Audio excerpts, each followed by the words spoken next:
Hello everyone, and welcome back to the channel. And today we're going to be taking a look at one of the new summer wave of LEGO Minecraft sets. That's going to be set number 21186, the Ice Castle. With 499 pieces, this set retails for $49.99 USD or $50 and contains 6 minifigures, including 2 exclusive skins, which is incredibly impressive. I absolutely love this set. I love all the characters included, even though some of them are just some rather basic zombies and skeletons. That being said, let's take a look at all 6 of those characters before moving on to the build of the set. The first of the 2 exclusive characters is going to be the Royal Warrior. Surprising that this wasn't like a Royal King or Queen or something, considering there was a throne in the center of the castle, but it is what it is. This character is excellent and features a printed shield, which is really cool to see. Just a banner fused with a shield there, and I don't have a shield in my collection, so it's great to see here. That's just a simple 2x3 printed tile on top of one of those superhero jump pieces, and their other accessory is going to be a diamond sword. Pulling all that away, you can see the character is honestly quite reminiscent of Alex, being the orange head with the hair coming down over the shoulder there. I'm assuming that's hair. It's a little difficult to differentiate the orange from the gold on the chest. The character has a plain face here, although they do have a very nice gold crown design printed there. Although it looks like their whites of their eyes are the same color as their flesh tones. I'm not sure if that's a misprint and those were supposed to be white or something else, but that just does look a little weird. The character has very nice gold arms along with tan hands and some pretty great gold detailing on the chest there, with the teal underneath along some darker patches for sturdier armor, and leg printing! It's a huge celebration for leg printing. Minecraft almost never gets it, so it's lovely to see here. There's some really great back printing as well, although mine's slightly sloppy, but it is what it is. It's a LEGO Minecraft character. Really love this figure, and I hope we get more Royal Warriors in the future. Again, coming strong with the leg printing here, we have the Yeti, the second figure. Character comes equipped with a crossbow and leg printing, yes! No printing on the arms, but that's expected. The character features a wonderfully monstrous printed head there with some nice teeth and red eyes, along with a pretty cute chest print there. There's some fur all over the place, along with some bare patches for the stomach, as well as the pecs. Wow, I don't know my body parts. Character also has some very nice printed kneecaps, along with toes there, for some nice little claws. On the back, there's going to be some shoulder pad detailing. Not too much on the back, though. A really great, well-detailed figure. Really happy to have a Yeti in my Minecraft character collection. Not one I was expecting, but one I'm definitely happy to have.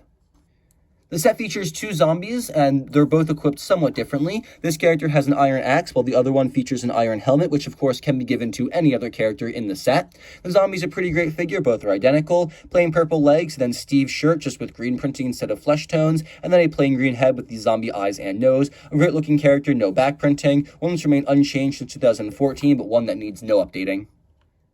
As well as 2 zombies, the set also features 2 skeletons. This time both are identical. There's no different weapons or armor or anything, unless of course you wanted to give the iron helmet to one of the skeletons. The skeleton's pretty simple, comes equipped with a bow, along with a very nice printed white head, and then just plain skeleton parts. Nothing too special, but it's great to get more mobs in the set.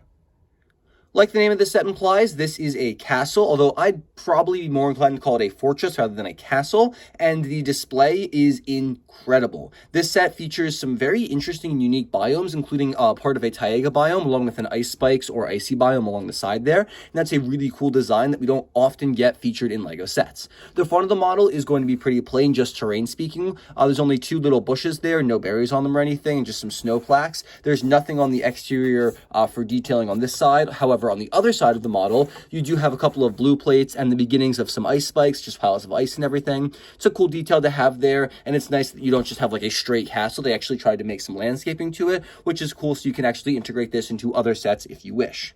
Moving on to the actual exterior detailing of the castle, there's a ton of really cool pillars used. I believe these are probably like fence posts, if I had to guess, and there's a really cool window straight into the side of the castle.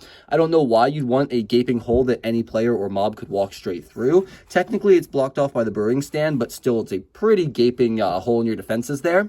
But it's made really ingeniously using what I believe to be like quartz stairs or something like that, along with quartz pillar blocks, which is a really nice design. At first, when I was building this, I was like, why are they using textured 1x2s? I was like, oh, pillars. That makes sense. And I really like how they included that design. We also have a bunch of soul lanterns placed around the set, which is pretty cool, along with stone walls along the top so no mobs can jump over.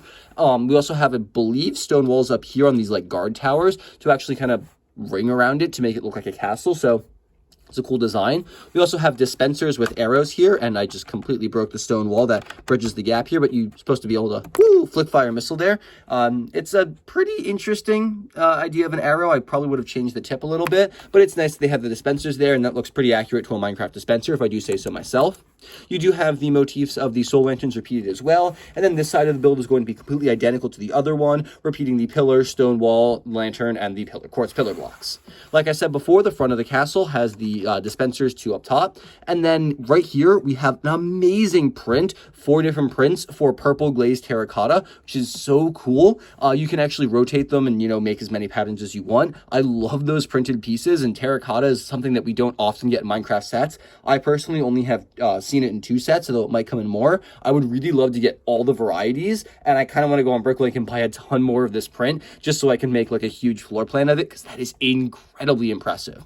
Walking through the doorway gets you into the interior of the set, which is honestly incredibly detailed. Now we have a lot of things in here, including ladders going all the way up to the guard tower up top where you can put a minifigure. That's a nice touch. Minecraft doesn't always do the best at like realistic ways you get up to places, so it's nice to see ladders there. And then to get up onto the second landing, there's also ladders on the side here, so that's a really cool feature as well. You have a lot of plates on the side, so you can move around minifigures or different Minecraft builds. We have an anvil and a stone cutter in the back there. Along on the other side, a crafting table, a cauldron, and a brewing stand. The brewing stand's a really interesting design. I can pop it out. Ooh, I just broke it, but that's okay. There's two different potions there, and then 1 splash potion, which is pretty nice. The brewing stand's a little bit oversized, but I don't really know how you would shrink this down at all. It's a really great representation of the brewing stand, one I don't have in my collection, so that's nice to see. The cauldron has some water in it, which is pretty cool, and then the crafting table is pretty basic. We've taken a look at the stone cutter and the anvil in the channel before. The set also comes with a bucket, which I completely just shattered, but that was supposed to sit in the corner there, filled with water. There's also some more quartz stairs designs, and then a throne design as well in the center here. I'm just going to pull this straight up for you. That's what the throne looks like, and you can sit a singular minifigure in there, which is pretty cool. I assume this is made out of acacia wood, I guess, or some kind of wood there to get the throne design. And you also have a chest in the back here. This is the flat top chest, which is so nice to see. It's about time we got this. On the interior, there's just some gunpowder, bread, and then a piece of nether wart, which you do need if you're going to be brewing potions with the brewing stand there, so that's a really nice detail. The interior of the castle is incredibly spacious, and one thing I really love about this set is they use a giant purple base plate there, one of the 16x16s, so the set, it's not going to break. You can pick it up, and there aren't like a bunch of plates held together by flimsy 2x4s, and so everything is incredibly solid. Minecraft sometimes uses a lot of smaller plates to build up their sets, and then they don't transport well. This one, not an issue you have to worry about, which is super amazing. Overall, this is one of my favorite Minecraft builds for like a set. I really love like the giant playscale fortress design, and it's nice because it's super spacious on the inside, and yet still looks incredibly intimidating and is a completed build. I could also totally see getting 2 of these and combining them back to back to make a fully enclosed fortress, although at $50, that would be a pretty expensive purchase, all things considered. The box for the set is incredibly thick. I mean, look how thick that is. Very impressive. It's a very small square size. I guess it's technically a rectangle. The set is displayed in an ice spikes biome at night, which is a really cool design to see. You have all the mobs attacking the castle with the zombie in the corner there. Interesting choice to use the zombie. I don't think I've seen that before as the displayed character. All the minifigures are listed on the top there, and instead of doing all of them, it just says 2x skeleton, 2x zombie, omitting the fact that one of the zombies has a helmet on, so that's pretty interesting. And then on the back of the box, just going to show off the play features of the set, character in the throne, the flick fire missiles, using the stone cutter.